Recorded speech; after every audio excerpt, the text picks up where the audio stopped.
នេះគឺជាសំណួររបស់ញោមគុណធេរីហ៊ុនខ្ញុំប្រកាសរណាមិនដែលបៀតបៀនគេតែខ្ញុំប្រកាសរណាត្រូវគេបៀតបៀនវិញធ្វើឲ្យខ្ញុំប្រកាសរណាមានកំហឹងខ្ញុំប្រកាសរណាដឹងថាវាបាបក្នុងចិត្តតែទប់មិនបានសោះខ្ញុំព្យាយាមស្ដាប់ព្រះធម៌ស្ដាប់ព្រះអង្គទេសនាដើម្បីឲ្យស្ងប់ចិត្ត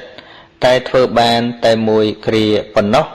តើខ្ញុំត្រូវតាំងចិត្តបែបណាទើបវាអាចឈ្នះចិត្តខឹងចិត្តខឹងនឹងវាមិនមែនមានតែញោមទេណាអ្នកណាក៏មានឲ្យតែពុទ្ធជនឬថាអរិយបុគ្គលថ្នាក់ក្រោមនោះក៏មានតោមនស្សខ្លះដែរឲ្យដឹងថាវាមានធម្មតាអញ្ចឹងជារោគប្រចាំចិត្តរបស់ពុទ្ធជនគ្រប់គ្នាដែលមិនតន់ជាប៉ុន្តែយើងត្រូវតែព្យាបាល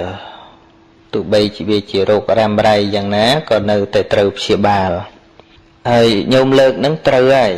ត្រូវហើយថាម៉េចថាខំព្យាយាមស្ដាប់ធម៌ខំព្យាយាមទប់ដែរតែទប់បានតែមួយរយៈមួយគ្រាប៉ុណ្ណោះអានឹងវាអញ្ចឹងហើយដូចអាត្មាលើកបាញ់មិញថារោគហ្នឹងវាឈឺយូរហើយនៅពេលដែលយើងលេបថ្នាំអញ្ចឹងទៅវាអន់មកពេលលេបអញ្ចឹងទៅអស់អំណាចថ្នាំវាឈឺទៀតវាជាធម្មតាអញ្ចឹងពីព្រោះមេរោគហ្នឹងវាមានច្រើនដំណាក់កាលមួយហៅថាជាកិលេសណាថ្នាក់ក្រោតក្រៀតហៅថាវិតកមកិលេសខឹងមិនមែនធម្មតាខឹងក្នុងចិត្តទេវាចេញតាមពាក្យសម្ដីកោងកាចឬក៏រនងរណាងតាមផ្លូវកាយមួយទៀតវានៅក្នុងចិត្តអ្នកខ្លះអត់មាត់ទេណាអត់មាត់ទេនៅស្ងៀមប៉ុន្តែចិត្តនៅក្តៅងុំអ្នកខ្លះទៀតចេះពិចារណាច្រើនអញ្ចឹងទៅវាក្រាបចិត្តខឹងហ្នឹងវាស្ងប់ទៅប៉ុន្តែមិនមែនបានន័យថាវាអស់ទេវាទៅជាអនុស័យដេកត្រាំប៉ុន្តែសម្រាប់ពុទ្ធជនយើងនេះធ្វើយ៉ាងណាឲ្យវាអស់ខឹងតែម្ដងធ្វើយ៉ាងណាឲ្យទប់ចិត្តខឹងនឹងឲ្យអស់តែម្ដងមិនបានទេមិនអស់ទេបើអស់ព្រះអរហន្តហើយបើអស់ព្រះអនាគីហើយត្រឹម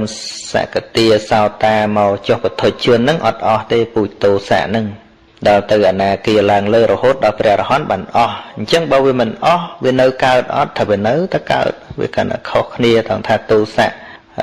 របស់អរិយបុគ្គលថ្នាក់ក្រោមសោតាសកតាអត់មានបង្កប់ដោយអកតេនោះនឹងទេតែទោសៈរបស់ពុទ្ធជនយើងហ្នឹងវាជាប់ជាមួយនឹងទោសៈហ្នឹងហើយជាទោសាកតេទៀតអញ្ចឹងវាត្រូវតែធ្វើម៉េចវាត្រូវតែថ្នមសុខភាពរបៀបដូចយើងឈឺណាទល់តែថ្នមសុខភាពហើយបរិភោគអាហារហ្នឹងគឺអាហារណាដែលវាទាស់នឹងសុខភាពហ្នឹងក៏វាតមដែរដូចចិត្តយើងក្តៅអីអញ្ចឹងដូចកុំឧស្សាហ៍ររឿងរហេតុឲ្យវាកើតរឿងពេកដូចអីឆង្កានក៏ថាអីបើចិត្តនៅក្តៅចិត្តនៅក្តៅពិតកុំចិត្តអ្នកជេរបើចិត្តនៅស្នេហ៍កុំក្បែរស្រីមុំអញ្ចឹងវាឆ្លងលឿនណាស់អានឹងវាមានពូជរបស់វាអញ្ចឹងប៉ុន្តែការដែលយើងគ្រាន់តែចេះអត់ធ្មត់ធម្មតាយើងមិនសិក្សាស្ដាប់ឲ្យរឿយឲ្យញយវានៅតែខ្លាំងវានៅតែក្រាស់អញ្ចឹងទើបតែវឹកហាត់ពិចារណាជាមួយនឹងការស្ដាប់នឹងផងឲ្យឃើញអានិសង្សរបស់វានឹងបច្ចុប្បន្ននឹងទើបតែញោមស្ដាប់បណ្ដើសិក្សាបណ្ដើហើយវឹកហាត់បណ្ដើគ្រប់យ៉ាងត្រូវតែមានការវឹកហាត់ព្រោះដូចគេហាត់សៀកអញ្ចឹងណាយើងធម្មតាទៅហែកជើងម្ដងឲ្យវាត្រង់ភ្លឹងឬក៏ងัวដូចគេនោះវាទៅវាមិនរួចទេទម្រាំតែគឺពុតគូតយកមកដាក់លើក្បាលនឹងបានហាត់តាំងពីទូចមកទម្រាំទៅបានអញ្ចឹងយើងចិត្តថាអស់ចាណាស់អស់ចាអីយើងបើហាត់នោះបានដូចតែគ្នាហ្នឹងផ្លូវចិត្តដូចគ្នាអញ្ចឹងវាកើតពីការវឹកហាត់ដូចតែគ្នាទេហើយដល់ពេលវាបានអត់ធ្មត់បានជាមួយនឹងអារម្មណ៍ទាំងឡាយគ្រប់គ្រងបានហើយយើងនឹងស្គាល់សេចក្តីសុខថាការមិនកើតទុក្ខព្រោះពាក្យចាក់រុករបស់អ្នកដតីនឹងវាសុខប៉ុណ្ណាមិនមែនដោយការទ្រាំទេអាការទ្រាំហ្នឹងគ្រាន់តែជាចំណុចចាប់ផ្ដើមទេតែការយល់ទៅវិញយល់ឃើញទៅវិញព្រោះទោសៈហ្នឹងវាកាចដូចពុះអាសេរពឹសអញ្ចឹងកាលណាពន្លឺបញ្ញាកាន់តែកើតឡើងយូរទៅ អាចិត្តនឹងវានឹងរួញជាមួយនឹងទោសៈនឹងតែម្ដងជាមួយនឹងអាសេចក្តីក្រោធជាមួយនឹងកិលេសនឹងរួញដោយខ្លួនឯងឧទាហរណ៍ថាដំបងសំដែងធម៌ទៅឲ្យអត់ធ្មត់ទៅឲ្យខន្តីទៅណាមនុស្សភាគច្រើនត្រឡប់មកវិញខន្តីទ្រាំមិនបានឡៃតែខន្តីក៏យកដីអស់បានដីណានៅទៅយល់ថាខន្តីទៅជាអស់ដីមនុស្សខន្តីទៅជាការពារប្រទេសមិនបានមនុស្សខន្តីទៅជាមនុស្សទន់ខ្សោយយល់អញ្ចឹងណាយល់អត់ល្អព្រោះមិនយល់ដល់គោលដៅធម៌ដែលព្រះសម្មាសម្ពុទ្ធសម្ដែងកិលេសនឹងប្រៀបដូចជាពស់អសិរពិសអញ្ចឹងឧទាហរណ៍ថាកូនក្មេងដែលមិនស្គាល់ពស់អសិរពិសនឹងថាជាស្អីវាចាប់យកមករុំកវាហើយវាថាជាគ្រឿងអលង្ការរបស់វាហើយយើងចង់ឲ្យកំចាត់ពស់នឹងចេញចង់ឲ្យបោះពស់នឹងចេញវាយំអលង្ការរបស់អញខ្សែករបស់អញយកទៅណាប៉ុន្តែនៅពេលដែលក្មេងហ្នឹងធំឡើងបន្តិចដឹងស្គាល់ច្បាស់ថាពស់ហ្នឹងជាពស់អសិរពិសដល់ដឹងច្បាស់ទៅសួរថាលំបាកក្នុងការលះវាអត់ថាអត់លំបាកទេគឺលះដោយស្រឡះតែម្ដងអញ្ចឹងការលះអកុសលនេះមិនមែនលះទ្រព្យលះសម្បត្តិមិនមែនលះទឹកលះដីមិនមែនលះប្រទេសជាតិទេណាអត់ទេការយល់មិនដល់វាទៅជាប្រតិកម្មហើយដូចថ្នាំវាមានគុណសម្បត្តិរបស់វាណាតែបើលេបមិនត្រូវវាប្រតិកម្មយ៉ាងណាមិញអ្នកស្ដាប់ធម៌ដូចគ្នាចឹងស្ដាប់មិនស្រួលប្រតិកម្មមកប្រតិកម្មថាមកពី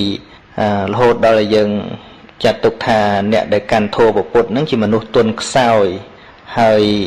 ជាហេតុនាំឲ្យបាត់បង់ទឹកដីឬក៏នាំឲ្យគេមើងងាយអីចឹងចុះយើងមិនព្រមរៀនចេះតែស្ដាប់ប្រហើប្រយោលយើងមើលតួយ៉ាងដូចនិទានរបស់ព្រះបរមពោធិសត្វអីមើលកើតជាមហោសថអីហ្នឹងមើលការសន្សំបារមីរបស់លោកមិនយកអាការច្បាំងនឹងជាធំប៉ុន្តែលោកសម្បូរដោយអីសម្បូរដោយប្រាជ្ញាសម្បូរដោយគន្លឹះសម្បូរដោយឧបាយក្នុងការដោះស្រាយរកសន្តិភាពឃើញទេអញ្ចឹងតាមដែលអាត្មាមើលសពថ្ងៃហ្នឹងយើងហាក់ដូចជាថាបើមិនចេះជេរដូចជាមិនចេះស្រឡាញ់ប្រទេសជាតិអញ្ចឹងតាមដែលអាត្មាមើល comment នៅក្នុង page ក្នុងអីហ្នឹងដាក់ទៅលើថាបើមនុស្សមិនចេះជេរមនុស្សនឹងអត់ចេះស្រឡាញ់ជាតិទៅជាអញ្ចឹងណាតែស្រឡាញ់វាទល់តែចេះជេរបានស្រឡាញ់កើតបានថែរក្សាកើតមិនមែនអញ្ចឹងទេអញ្ចឹងព្រះសម្មាសម្ពុទ្ធនឹងព្រះអង្គសម្ដែងធម៌ព្រះអង្គណែនាំមនុស្សក្នុងពិភពលោកបានដល់ចេះជេរហ៎មិនមែនអញ្ចឹងទេកុំយល់អញ្ចឹងសិក្សាឲ្យល្អបន្តិចទៅខន្តីនឹងស្អីធ្វើឲ្យមនុស្សទន់ខ្សោយទៅអត់ទេឥឡូវមិនបាច់និយាយអីទេសូម្បីតែការនិយាយគ្នាក៏ដោយមនុស្សអត់មានសេចក្តីអត់ធន់ណានិយាយកាន់តែច្រើនខុសកាន់តែច្រើនក៏ប៉ុន្តែមនុស្សដែលមានសេចក្តីអត់ធន់និយាយមិនងាយខុសទេនិយាយមិនងាយខុសពីព្រោះអីពីព្រោះពេលណាសង្កត់ចិត្តបានបញ្ញារមែងរបើកឡើងសម្លឹងមើលមុខមើលក្រោយក្នុងការនិយាយបានល្អវាអត់សាងកំហុសអញ្ចឹងសេចក្តីអត់ធន់ដែលហៅថាខន្តីនេះមិនមែនទៅសម្រាប់ខ្លួនឯងទេមិនមែនទៅធ្វើឲ្យខ្លួនឯងជាមនុស្សអន់ទេគឺសម្រាប់ចិត្តក្រោធសម្រាប់ចិត្តអាក្រក់ដូចគ្នានឹងថ្នាំដែលដាក់ទៅសម្រាប់មេរោគអញ្ចឹងណាវាអត់មានទៅសម្រាប់សុខភាពទេខន្តីដែលថាដូចជាថ្នាំល្វីងហ្នឹងវាចូលទៅក្នុងខ្លួនយើងទៅសម្រាប់អីថាទៅសម្រាប់មេរោគអញ្ចឹងសម្រាប់មេរោគធ្វើឲ្យខ្លួនយើងខ្សោយទេថាអត់ទេវាងាប់តែមេរោគទេអញ្ចឹងណាវាងាប់តែមេរោគទេតែសុខភាពយើងល្អវិញយើងមានកម្លាំងវិញស្លាប់តែមេរោគទេតើអញ្ចឹងលោភៈទោសៈនេះវាជាកិលេសវាជារោគផ្លូវចិត្តកាលណាចិត្តមានរបួសកាលណាចិត្តកើតទុក្ខប្រាជ្ញារបស់យើងនឹងក៏ថមថយដែរវាអត់ខ្លាំងទេសម្រាប់ចិត្តអីក៏មិនសូវបានល្អដែរអញ្ចឹងកាលណាចិត្តនឹងមានសភាពសុខចិត្តនឹងមានសភាពស្ងប់កុសលធម៌ចម្រើនឡើងប្រៀបដូចជាទឹកដ៏ថ្លាដែលមានសភាពនឹងក៏កធ្លាក់ទៅក្រោមហើយយើងរមែងមើលឃើញដល់បាតទៀងគឺបើកភ្នែកបញ្ញានឹងមើលឃើញបញ្ហាថាត្រូវដោះស្រាយយ៉ាងណាអញ្ចឹងរាល់ការដោះស្រាយទាំងឡាយព្រះសម្មាសម្ពុទ្ធមិនបានយកកំហឹងយកទៅដោះស្រាយទេក៏ប៉ុន្តែព្រះអង្គមានបញ្ញាជាការដោះស្រាយភ្នែកគឺបញ្ញាឃើញទេនៅក្នុងព្រះហង្សគាថា8សួរថាព្រះអង្គឈ្នះនឹងឈ្នះដោយសារអីអត់មានឈ្នះដោយអំពើអាក្រក់មួយទេឈ្នះមាដោយអីដោយទានបារមីឈ្នះចិញ្ចាដោយពាក្យសច្ចៈឈ្នះអលវយៈដោយសេចក្តីអត់ធន់ឈ្នះដល់ស្អីសច្ចកនិក្រនឹងដោយបញ្ញាអីជាដើមហ្នឹងសិតតែឈ្នះដោយធម៌ល្អទាំងអស់ពីព្រោះអីពីព្រោះព្រះអង្គបានកំចាត់នៅសេចក្តីអាក្រក់ក្នុងចិត្តអស់ហើយដូចអញ្ចឹងវាអត់ចាំបាច់ ប្រសាងកំហុសថ្មីដើម្បីទៅឈ្នះអ្នកដទៃទេឥឡូវវិលមកសំណួររបស់ញោមវិញថាធ្វើយ៉ាងណាណោះធ្វើយ៉ាងណាដើម្បីទប់ចិត្តខឹងទី1ត្រូវព្រមសិនថាជំងឺខឹងហ្នឹងវាកើតយូរហើយកើតច្រើនសង្សារវដ្តមកហើយយើងកុំឲ្យវាឆាប់ឈប់ខឹងដោយងាយនោះត្រូវទទួលព្រមអាហ្នឹង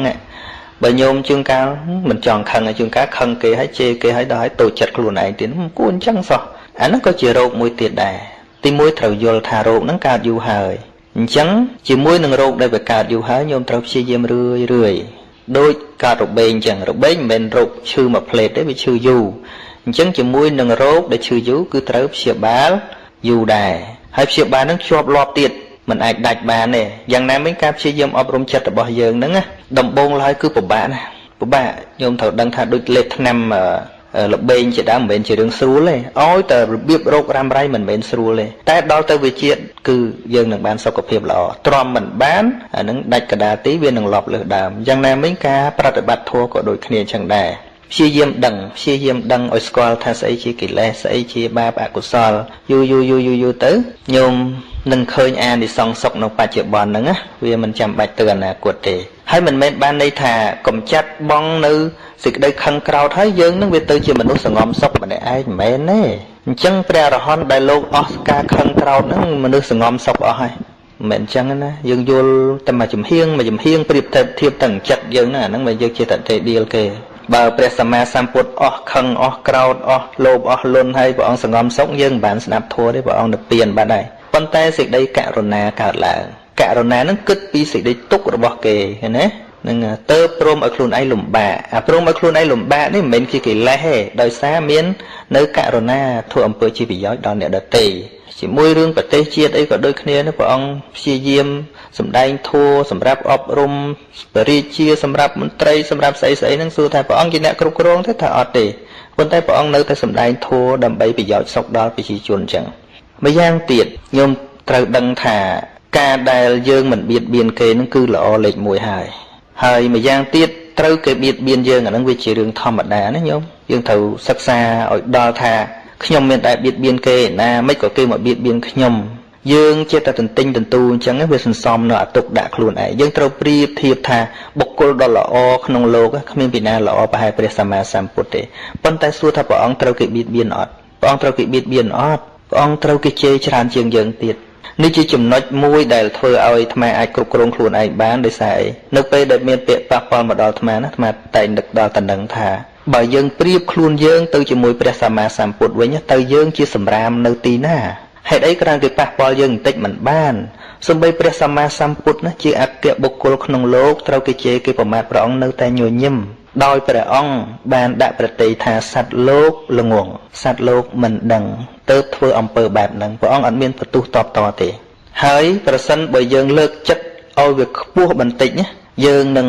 សប្បាយចិត្តញាតិញោមសប្បាយចិត្តដេកលក់ពីមុនថ្មអត់យល់ទេអត់យល់ថាពាក្យដែលចាស់និយាយតគ្នាថាយើងជេរគេយើងដេកអត់លក់ដល់គេជេរយើងដេកលក់ដូចជាមិនចង់ទទួលស្គាល់ទេពាក្យហ្នឹងតែដល់ទៅសិក្សាអប់រំចិត្តខ្លួនឯងទៅតាមនឹងមើលទៅឃើញអញ្ចឹងមែនហើយអាត្មាមានបទពិសោធន៍អញ្ចឹងមែននៅពេលដែលអាត្មានិយាយអីមិនសមរម្យដាក់គេណាចិត្តតែដេកមកគិតថាពាក្យនេះខុសមែនគួរនិយាយយ៉ាងណាឲ្យវាត្រូវឬក៏ត្រូវសុំទោសគេពីព្រោះពាក្យហ្នឹងវាលើសលុះលើគេមែនក៏ប៉ុន្តែដល់តែពាក្យសម្រាប់ពាក្យមកលើយើងវិញវាអត់មានបញ្ហាទេកុំឲ្យយើងបន្ទោសតតែប៉ុណ្្នឹងចប់ហើយអាត្មាលើករឿងមួយអកោសកៈព្រាមហ្នឹងខឹងព្រះសម្មាសម្ពុទ្ធដល់តែខឹងព្រះអង្គជេរព្រះអង្គ500គាថាមកគាថា32មាត់ជេរទល់ទៅហត់បានព្រះអង្គសួរតែអញ្ចឹងសម្រាប់សិនទៅថាគត់សួរព្រះអង្គគង់ឲ្យជេរអាត្មាចង់បញ្ជាក់បន្ថែមថាការដែលមិនខឹងក្រោធមិនមែនបានន័យថាមិនរវល់ទេព្រះអង្គនៅតែរវល់ប្រុសនឹងទល់តែបានឃើញទេនៅតែតាមប្រុសនឹងទល់តែបានឃើញតែនឹងអាចនិយាយបានប៉ុន្តែច្រឡោតតោតងដំបងអានឹងធ្វើម៉េចកិលេសវាដឹកមុខប៉ុន្តែបើបញ្ចូលនៅការយល់ដឹងទៅនៅនឹងគង់តែប្រុសបានប៉ុន្តែព្រះអង្គមិនជាសេចក្តីអាក្រក់ទៅវិញតែប៉ុណ្ណោះនេះគឺជាភាពអស្ចារ្យរបស់ព្រះសម្មាសម្ពុទ្ធដល់ព្រះអង្គសួរថាមនាលព្រាមកាចម្លឹងដែលមានភ្ញៀវទៅលេងផ្ទះដែរថៃមានខ្ញុំជេរតែព្រះអង្គឯងតែក្រៅពីព្រះអង្គឯងខ្ញុំមិនជេរណាអញ្ចឹងតថាគតសួរចុះបើមានគេទៅលេងផ្ទះអញ្ចឹងដែលដាក់ផ្លែឈើឬក៏ម្ហូបអាហារអីឲ្យភ្ញៀវបរិភោគដែរថៃមិនដាក់ចុះបើភ្ញៀវគេថាខ្ញុំទៅតែពិសាឆ្អែតតឹងពោះឡើយទេខ្ញុំអត់អាចពិសាថែមទៀតបានទេ ចឹងព្រាហ្មណ៍ឯងយកផ្លែឈើនឹងទៅណាបើគេមិនពិសាទេខ្ញុំទុកពិសាខ្លួនឯងទៅត្រូវហើយព្រាហ្មណ៍ជេរតថាគតណាដោយបំណងថាបញ្ជូនពាក្យជេរនឹងឲ្យតថាគតឲ្យតថាគតឈឺឲ្យតថាគតនឹងចុកចាប់ដោយសារពាក្យជេររបស់ព្រាហ្មណ៍ប៉ុន្តែតថាគតនឹងឆ្អែតហើយក្នុងចិត្តរបស់តថាគតនឹងឆ្អែតដោយបៃតៈឆ្អែតដោយសេចក្តីល្អវាអត់មានចន្លោះទៀតទេពេញដោយសេចក្តីល្អហ្នឹងវាពេញអត់មានអាចន្លោះណាសម្រាប់ដាក់សេចក្តីអាក្រក់ហ្នឹងទៀតទេអញ្ចឹងពាក្យជេរហ្នឹងវាអត់បានចូលមកក្នុងហឫទ័យរបស់តថាគតទេវានៅតែក្នុងពោះព្រាហ្មណ៍ឯងនោះប៉ុណ្ណឹងជាដើមរឿងហ្នឹងមានតទៅទៀតហ្នឹងលើកខ្លីប៉ុណ្ណឹងចុះនេះចង់និយាយថាបើយើងយល់ទៅនឹងបន្តិចញោមនឹងអាចកាត់បន្ថយអាការខឹងឬក៏ការតូចចិត្តពេលដែលគេបៀតបៀនឬក៏គេជេរបន្តិចឲ្យយើងហ្នឹងណាហើយនឹងកើតការសប្បាយចិត្តឃើញថាមនុស្សដែលកំពុងជេរយើងគឺមានបំណងចង់ឲ្យយើងឈឺប៉ុន្តែបើយើងមិនឈឺមិនបានន័យថាមុខក្រាស់ទេណាមុខក្រាស់រឿងផ្សេងមុខក្រាស់នឹងធ្វើអាក្រក់ឲ្យនៅតែញញឹមទេអាហ្នឹងគេហៅមុខក្រាស់ប៉ុន្តែយើងអត់បានខុសគេជេរខុសហើយយើងអត់បានកើតទុកពីព្រោះពាក្យគេជេរដោយយល់ថាវាអត់ត្រូវដូចគេថាទេយើងអត់បានឈឺដោយពាក្យគេទេអញ្ចឹងអ្នកឈឺគឺនរណាគឺអ្នកជេរឃើញទេអ្នកជេរទេជាអ្នកឈឺគេចាក់ចុចយើងឲ្យទាស់គ្នាកាលណាយើងមិនទាស់គ្នានរណាជាអ្នកលំបាកអ្នកចាក់ចុចនឹងឯងតែបើយើងទាស់គ្នាដូចអ្វីដែលគេចាក់ចុចយើងមានន័យថាលំពេងមាត់របស់គេនឹងបុកបានប្រយោជន៍ហើយគេជេរយើងគេបង្អាប់យើងគេឌឺឲ្យយើងគឺគេចង់ឲ្យយើងឈឺប៉ុន្តែប្រសិនបើយើងយល់ដឹងថានៅនេះបំរុងធ្វើឲ្យអញឈឺចាប់ហើយតែយើងអត់បានឈឺចាប់យើងអត់យកខ្លួនទៅរងប្រៀបដូចជាឃើញគេកាន់ដែកដុំក្តៅមួយចោលមកលើយើងអត់សវ៉ាទៅចាប់ទេយើងគិចទៅយើងមិនចង់ចាំបាច់ចាប់គប់ទៅវិញទេអញ្ចឹងអ្នកដែលរលាកគឺអ្នកនោះឯងព្រះអង្គឧទាហរណ៍អញ្ចេះទៅទៀតឧទាហរណ៍ដូចជាបុគ្គលដែលកាន់គប់ភ្លើងដុតយ៉ាងសន្ធោសន្ធៅហើយរត់ទៅអុជទឹកសមុទ្រឲ្យរីងស្ងួតឲ្យឆេះពេលដែលរត់ទៅហ្នឹងអ្នកហ្នឹងត្រូវអាអណ្ដាតភ្លើងជះមកលើខ្លួនហ្នឹងមួយយ៉ាងយកទៅដុតដោយបំណងថាឲ្យសមុទ្រហ្នឹងរីងប៉ុន្តែគ្រាន់តែញុចទៅឲ្យលុតអស់លេងរត់មកដុតទៀតរត់មកទៀតទីបំផុតសមុទ្រនៅតែសមុទ្រឯអ្នកហត់គឺបរោះនោះក៏ប៉ុន្តែប្រសិនបើសមុទ្រនោះឆេះមែនសមុទ្រនោះរីងមែនអ្នកនោះទោះបីលំបាកបន្តិចបន្តួចប្រកាសជាសប្បាយចិត្តថាអំពើអញបានប្រយោជន៍ហើយយ៉ាងណាមិញដូចគេជេរយើងចឹងគេចង់ឲ្យយើងឈឺបើយើងឈឺមែនគឺបំណងរបស់គេ